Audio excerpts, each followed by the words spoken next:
Olá para todos, que a paz de Jesus esteja conosco.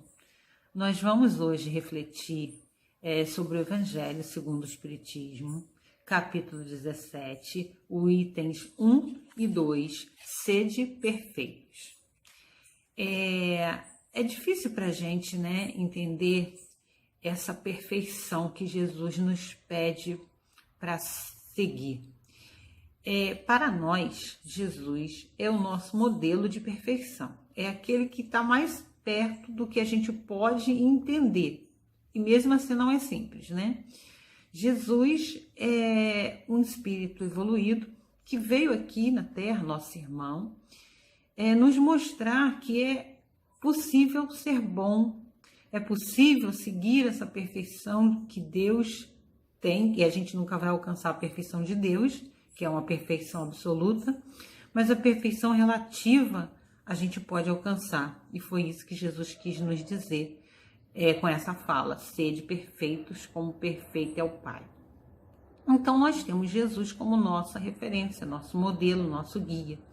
E é a esse Jesus que nós temos que seguir, nós temos que tentar chegar perto dessa perfeição, embora para nós seja ainda muito difícil entender isso, porque nós estamos ainda muito atrasados, nessa linha dessa perfeição relativa que nós podemos alcançar, devido às nossas escolhas, devido aos nossos costumes, os nossos hábitos que nós ainda os temos, e devido a nós não trabalharmos mesmo com empenho nas nossas virtudes, porque todos nós temos em nós as sementes das virtudes.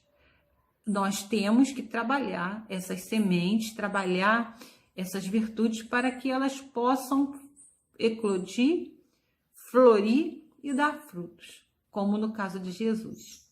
Então Jesus, quando aqui esteve, ele mostrou para nós que é possível sim seguir essa linha de perfeição. É possível sim você ser bom no meio do caos. Jesus, ele foi perseguido, ele foi humilhado, agredido, injustiçado. E mesmo assim, no meio de todas aquelas coisas erradas, aquelas conspirações que fizeram contra ele, ele continuou no caminho do bem. Em nenhum momento ele desanimou, em nenhum momento ele mudou de ideia, em nenhum momento ele se desesperou. Então ele provou para nós que é sim possível sermos bons, sermos justos, mesmo sendo humilhados, perseguidos, injustiçados, que é o que tem acontecido no nosso mundo com muitos de nós. E aí a gente fica perguntando, mas como, Não é simples, não é fácil seguir esses passos, esse exemplo do Cristo. Mas aí é que está. Não é simples, não é fácil, mas nós precisamos começar a fazer. Jesus, quando esteve com Maria de Magdala, ele não a condenou. Ele esteve com Zaqueu, ele esteve com a mulher adúltera, ele esteve com a mulher samaritana, que era uma mulher que tinha uma vida, diferente do padrão daquela época, e ele não condenou, ele não criticou, ele apenas conversava, mostrava o caminho e dizia àquelas pessoas: você pode modificar a sua vida a partir de agora. E foi o que ele, sugeriu para aquelas pessoas e sugere para nós o tempo todo. Jesus tem uma fala de Teresa de Jesus, que ela ditou para Divaldo, que psicografou, e ela fala assim, que Jesus é o jardineiro divino que cultiva o amor nas almas. Então nós somos as almas que dentro de nós temos esse amor. E quem cultiva, quem trabalha, quem faz com que essa semente não morra em nós é Jesus. Então, por isso, nós precisamos estar ouvindo, estar estudando, refletindo sobre o Evangelho, sobre a passagem de Jesus aqui no nosso mundo, porque isso é importante para nós. É como se nós estivéssemos nos revigorando com essas palavras, com esse ensino do Mestre Jesus. Nós precisamos disso. Nós somos essa alma divina, né? E o amor, que é a energia criadora, que é a energia divina, que é a energia que Deus fez para nos criar, cada um de nós, enquanto espíritos que somos, esse amor é a nossa essência. Nós somos amor. A nossa essência é amor. Isso que nós vestimos aqui, esse corpo de carne, nessa vida física, ela é uma veste, ela é um instrumento de aprendizado, um instrumento de trabalho. Mas ela não somos nós. Nós somos espíritos. Cada um de nós somos espírito. E o espírito, ele é criado na essência divina do amor. Então a gente vê, né, quando Jesus fala e ele resume todas as leis e os profetas em amar a Deus e amar ao próximo, quando a gente vê os espíritos evoluídos, que são exemplos também para nós, como Teresa de Jesus, dizer que Jesus é o jardineiro que cultiva o amor em nós, porque ele existe em nós. Nós temos esse amor, essa semente, e nós precisamos cultivá-la para não transviar, para não modificar, para não fazer a nossa maneira, que é o que a gente geralmente faz, né? Mas tudo isso faz parte do nosso processo evolutivo, do nosso processo de crescimento e de aprendizado. Um exemplo que a gente traz para nós, né, é Paulo de Tarso, né?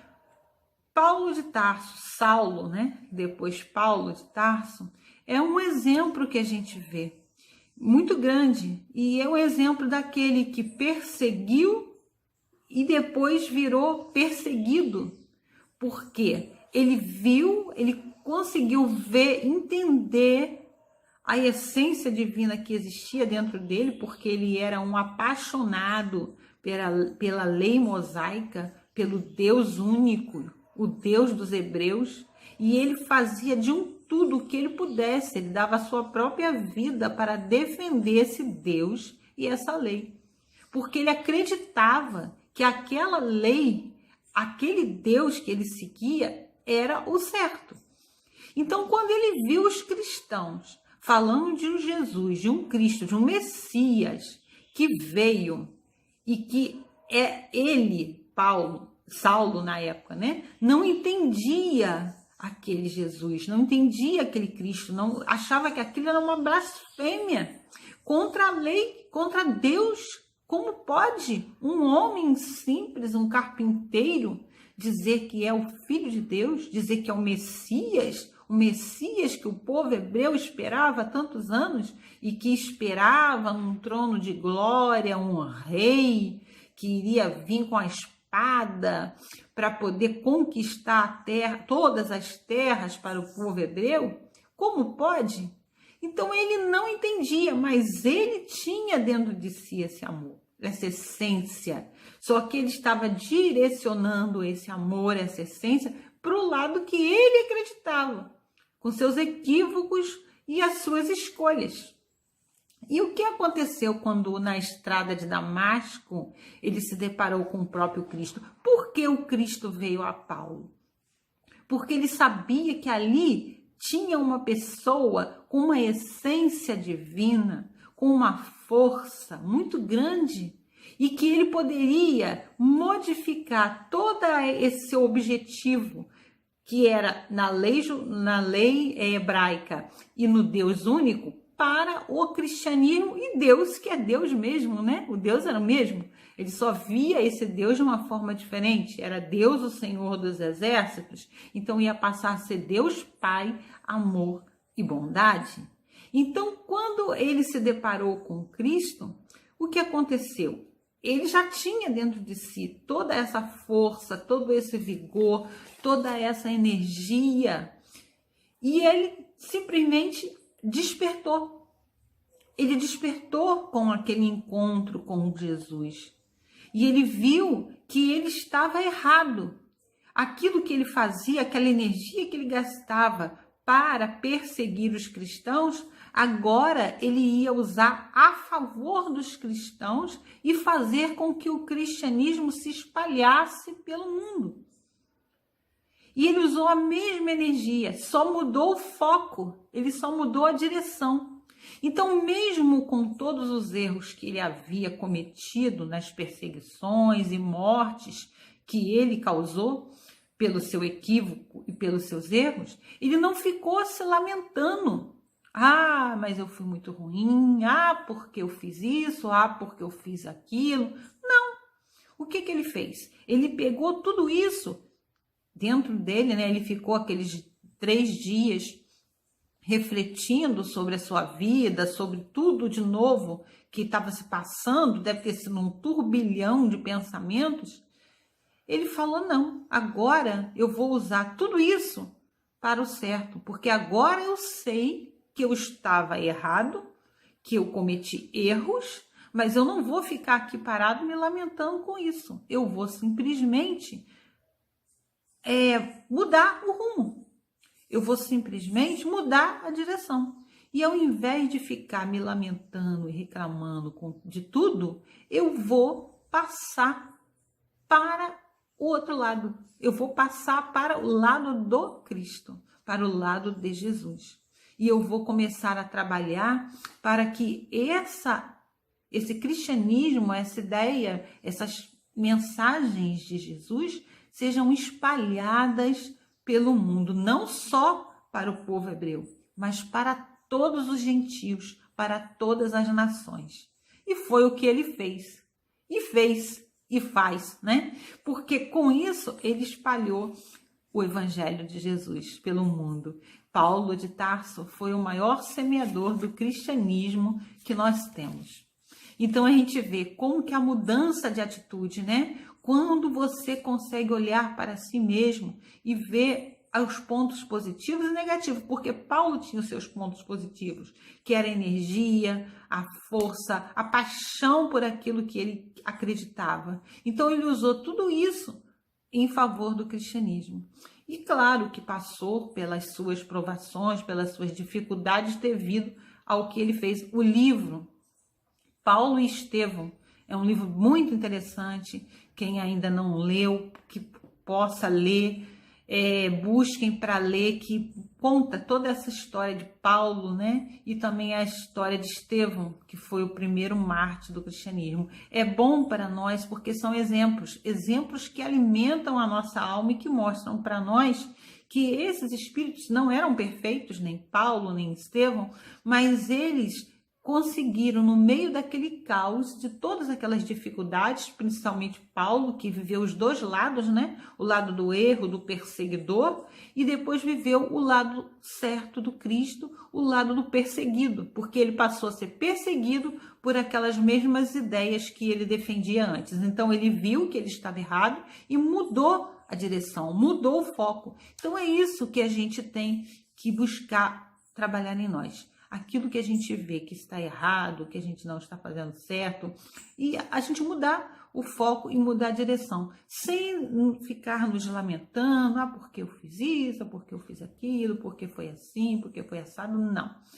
A gente vai confiante, né, na assistência espiritual, na assistência de Jesus, na assistência dos bons espíritos, que a gente não está só, além de ter essa essência divina que é o amor, dentro de nós estamos destinados a essa perfeição relativa. Vamos chegar nela, com a nossa ajuda ou sem a nossa ajuda, nós vamos chegar porque é lei de Deus. Agora, o tempo que vai levar para isso acontecer, aí sim é escolha nossa, né? Quanto mais rápido eu chego, menos eu sofro. Quanto mais eu demoro para chegar, mais eu sofro. Por que eu sofro? Porque eu tenho que sofrer para ser perfeita? Não. Não, eu sofro porque é a minha escolha. Eu escolho passar pelos atalhos.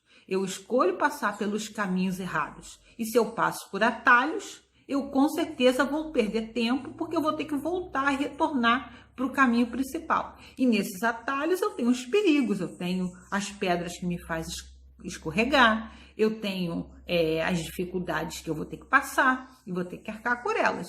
Agora, se eu sigo pelo caminho correto, pelo caminho certo, eu não vou sofrer. É uma escolha minha.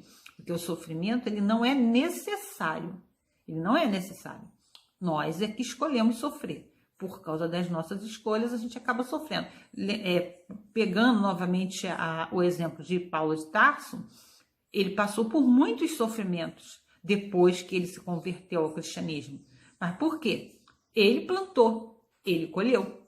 Ele fez muita gente sofrer. Então, ele acabou tendo que sofrer também, porque ele criou aquela situação para ele.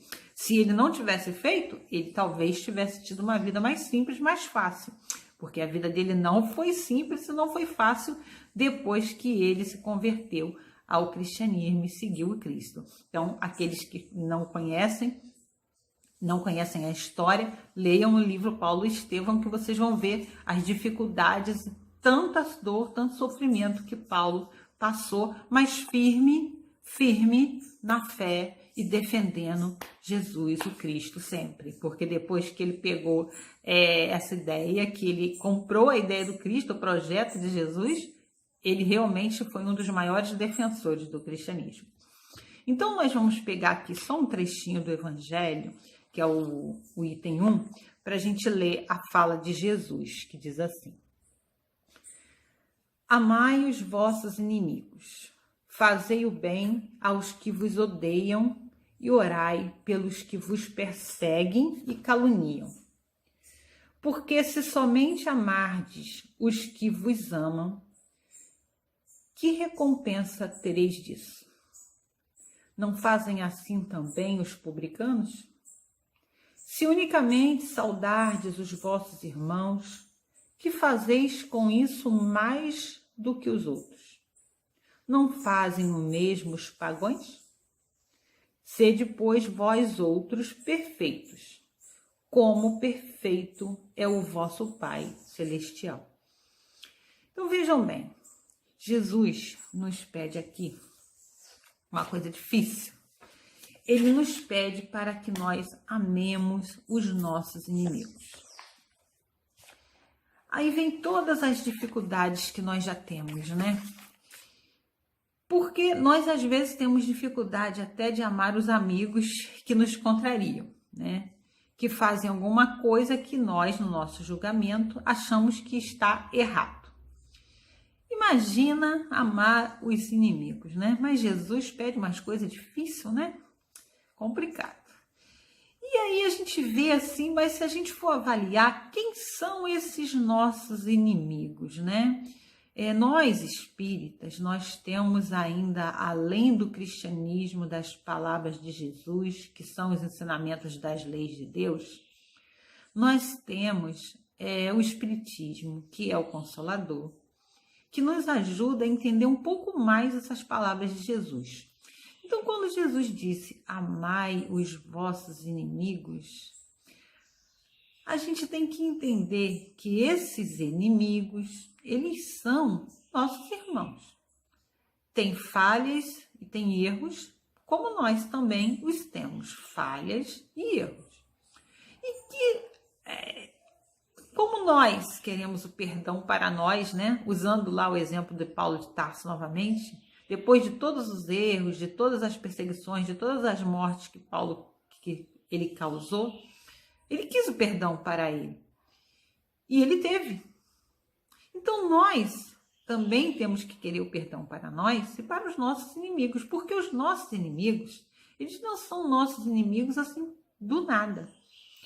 Existe, claro, alguns que simplesmente, pelas nossas atitudes ou nossos atos, eles passam a não gostar de nós porque eles são contrários às nossas ideias. Mas isso é ignorância, porque todos nós somos irmãos e todos nós temos que trabalhar para uma causa só, que é a causa do amor, que é a energia criadora, energia essa que rege o mundo inteiro. E os nossos sentimentos, a nossa vida e tudo mais. Então, quando fala que amar os inimigos, a gente sabe que isso não é uma coisa fácil, é uma construção demorada. A gente precisa raciocinar, entender, compreender, tentar compreender tudo isso. E a reencarnação, né, e o esquecimento do passado, eles são duas maneiras de nos auxiliar a compreender essas coisas. Porque aqueles nossos inimigos de hoje, que são pessoas que a gente não se afiniza de forma nenhuma, na verdade a gente não tem que forçar uma relação com essas pessoas, porque é difícil. O que nós temos que fazer é não odiá-las e não querer o mal delas. Por quê? O mal que eu quero para o outro é um mal que eu crio. Então, se eu crio o mal, eu sou a usina criadora do mal, eu primeiro estou sentindo os efeitos dessa energia ruim. Então, eu não posso querer o mal para o outro. Ah, mas às vezes a gente vê essas pessoas fazendo tantas coisas erradas. Verdade, são irmãos equivocados que ainda não descobriram o caminho do bem. Mas que vão descobrir, sabe por quê? Porque todos nós vamos, porque é lei de Deus. Então não somos nós os julgadores dos homens, nem de nós mesmos, né? Porque a misericórdia divina, ela atenua nossos erros, os nossos equívocos, lembrando mais uma vez de Paulo, né? Então a gente tem que buscar entender, compreender e nos vigiar. Isso é importante. Porque nós vamos dar conta de nós. Nós não vamos dar conta do outro. O outro é problema dele. Ele vai dar conta de si e nós vamos dar conta de nós mesmos. Então, junto à lei divina, né, que está na nossa consciência, nós temos que saber como lidar com essas adversidades, essas contrariedades, essas diferenças daqueles que não comungam conosco das mesmas opiniões, gostos que nós temos.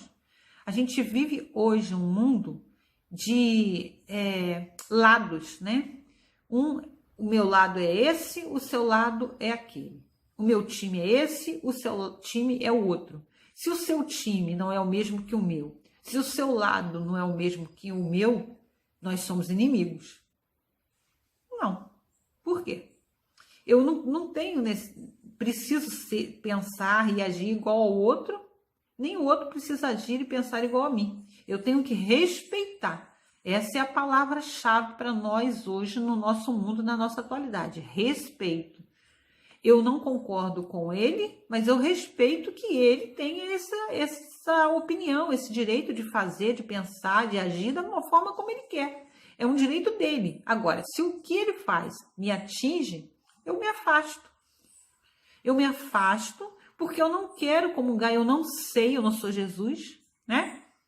Porque Jesus agia ali naquele meio da contrariedade dos inimigos, daqueles que o maltratavam, daqueles que falavam mal dele, daqueles que conspiravam contra ele, e ele convivia com a misericórdia.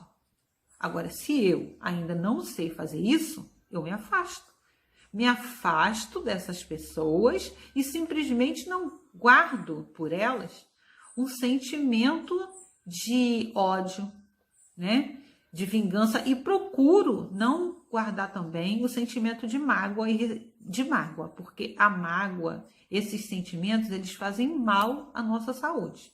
A mágoa, o ressentimento, fica em nós e causa doenças no nosso corpo físico. Então a gente tem que digerir essas coisas. Isso é que a gente precisa. E muitas das vezes a gente não consegue fazer isso sozinho. Esse é o nosso alerta. Se eu não consigo digerir aquele desentendimento, aquela briga, aquela discussão que eu tive com alguém, por algum motivo que seja, eu sei lá, nem lembro mais qual foi o motivo. Se eu não consigo resolver isso, se essa coisa fica dentro de mim, remoendo, não, eu já superei, já deixei para lá, mas volta e meia eu estou falando naquilo, volta e meia eu estou pensando naquilo, então eu não superei.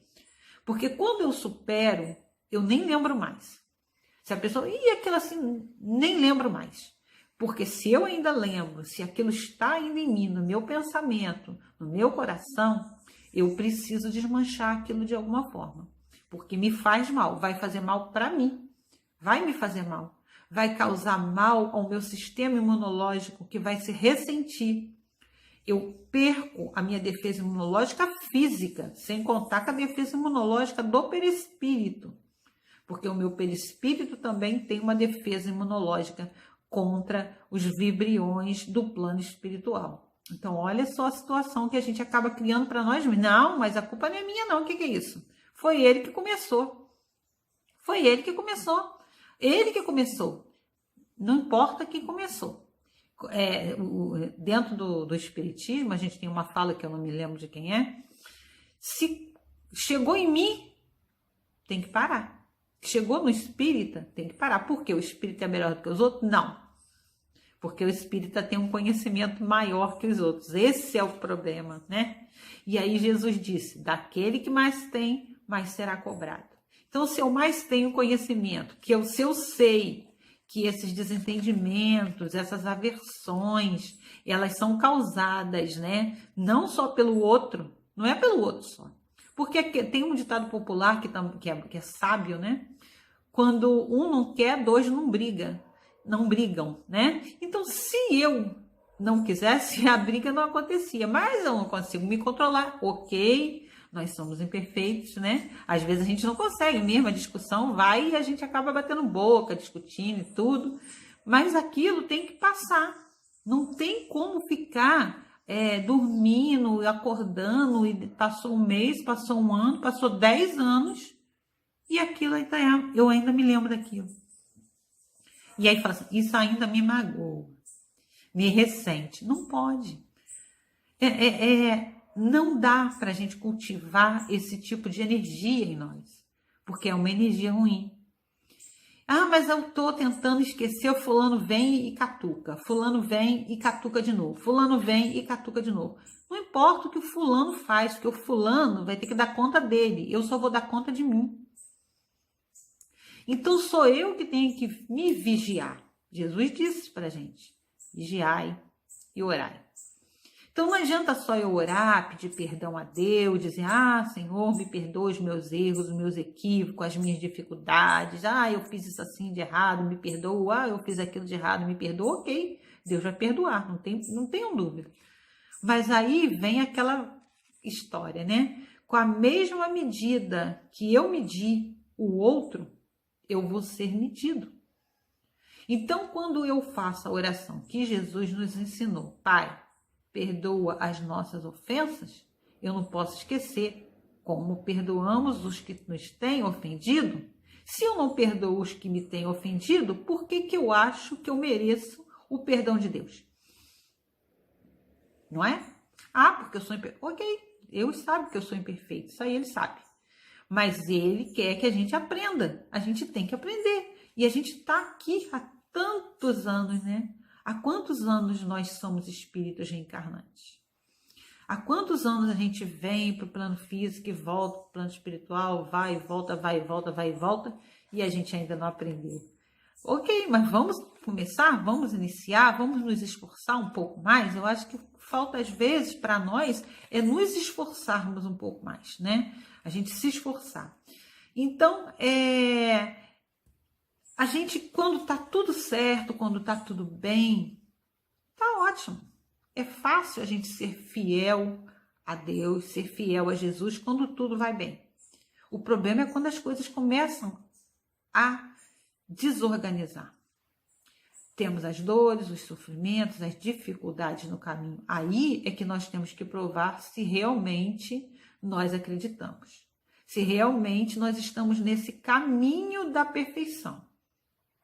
A fé que nós temos que ter em Jesus, em Deus, nas leis divinas, ela é uma confiança e ela é um revigorante para o nosso corpo, para o nosso organismo, para o nosso espírito, as nossas almas, que Jesus, como jardineiro divino, vem regando, cuidando, trabalhando. Então, eu preciso deixar que esse cuidado de Jesus seja válido. para que eu possa seguir o caminho correto.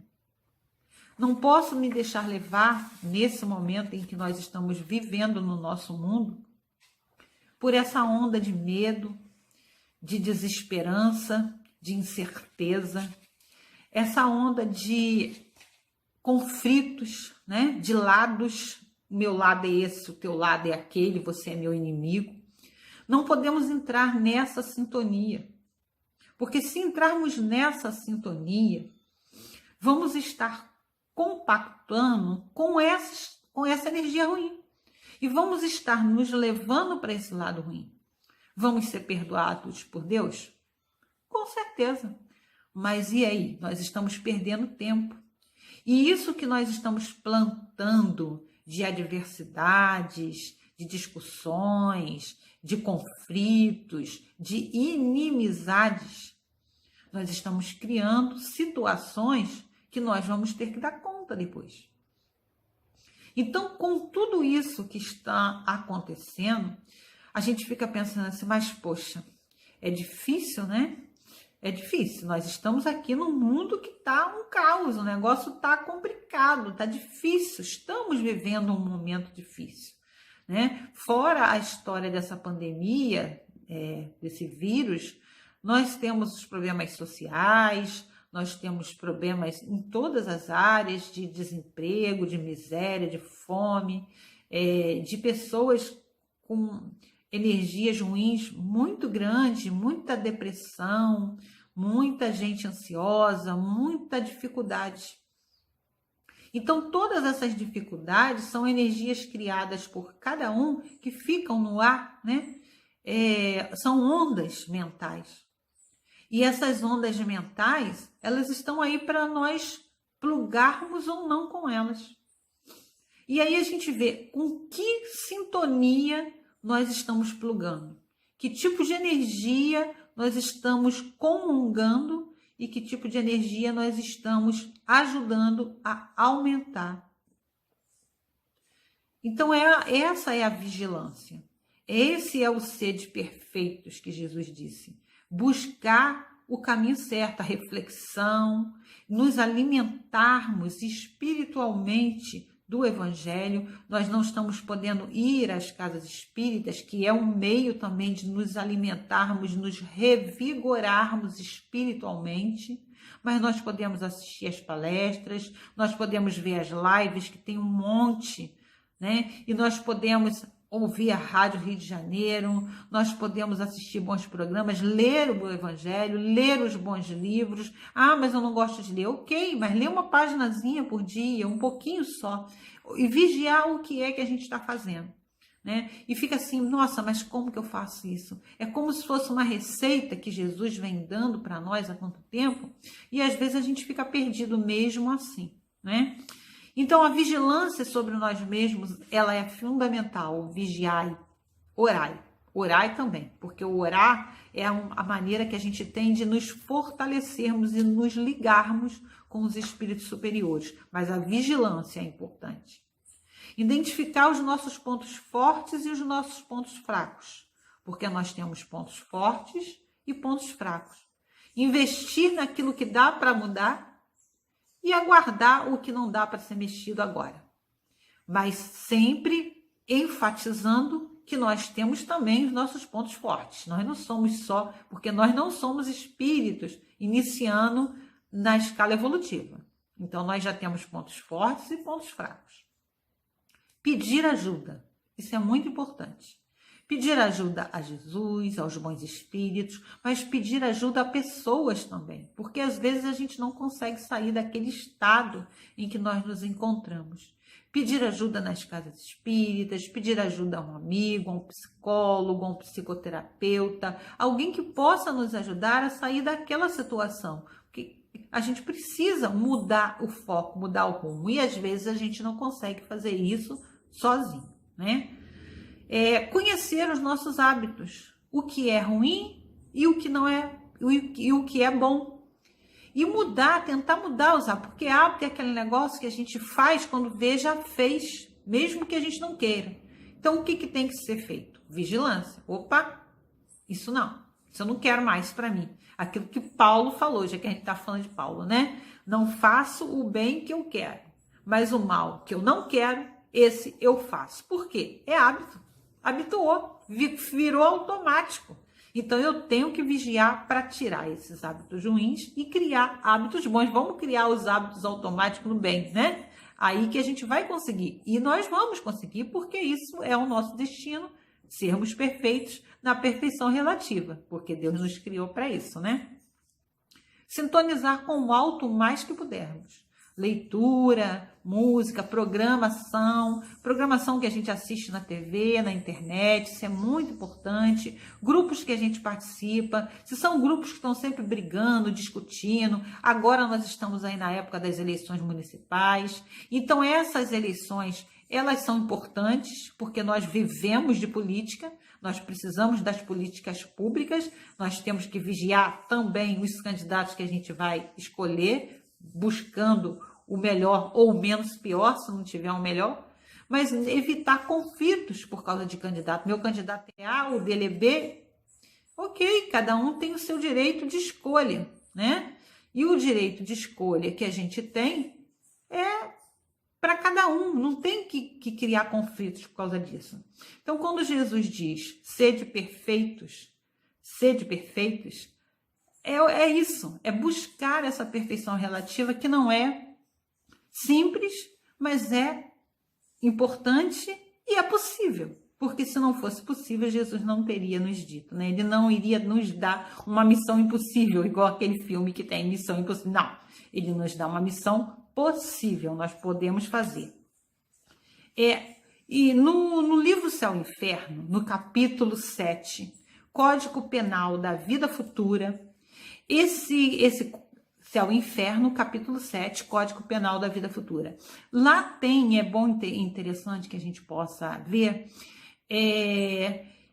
que quanto mais tempo a gente levar na nossa imperfeição, e não reconhecer os nossos erros, as nossas dificuldades, mais tempo a gente leva para chegar a essa perfeição. Então a gente precisa conhecer, conheça-te a ti mesmo, porque quando nós nos conhecemos, nós conseguimos entender melhor, nos fortalecer e trabalhar por isso. Então, para encerrar as nossas reflexões, eu vou falar um trechinho de uma mensagem do Espírito João de Brito, São João de Brito, do livro Falando a Terra, psicografia de Chico Xavier, e ele fala sobre o amor. Ele diz assim: o amor, sublime impulso de Deus, é a energia que move os mundos. Tudo cria, tudo transforma, tudo eleva. Palpita em todas as criaturas, alimenta todas as ações. O ódio é o amor que se envenena. A paixão é o amor que se incendeia. O egoísmo é o amor que se concentra em si mesmo. Em suma, o bem é o amor que se desdobra em busca da perfeição no infinito, segundo os propósitos divinos. E o mal é simplesmente o amor fora da lei. Olha que bonito, né? Então, o mal é o equívoco, é um desvio, é um atalho. É o amor fora da lei. É o amor fora do foco, como no caso de Paulo de Tarso, quando perseguia os cristãos. Ele tinha o amor, mas estava no caminho errado, fora da lei. Entrou na lei de Deus, na lei da perfeição, na lei do amor, virou um semeador do Cristo e do Evangelho. Então é esse sentimento que a gente precisa reconhecer, que está em nós, que somos amor, porque somos feitos pelo amor de Deus, e que com essa energia do bem, nós vamos poder caminhar e vamos poder vencer as imperfeições que ainda temos, criando bons hábitos e sendo melhores a cada dia, para chegarmos a essa perfeição que Jesus nos pede para ser. Sede perfeitos, como perfeito é o Pai. Estamos a caminho. já estamos caminhando. Que Jesus e os bons espíritos continuem nos abençoando, nos fortalecendo nesse caminho em busca dessa perfeição. Estamos a caminho. Com Jesus, com certeza, lá chegaremos.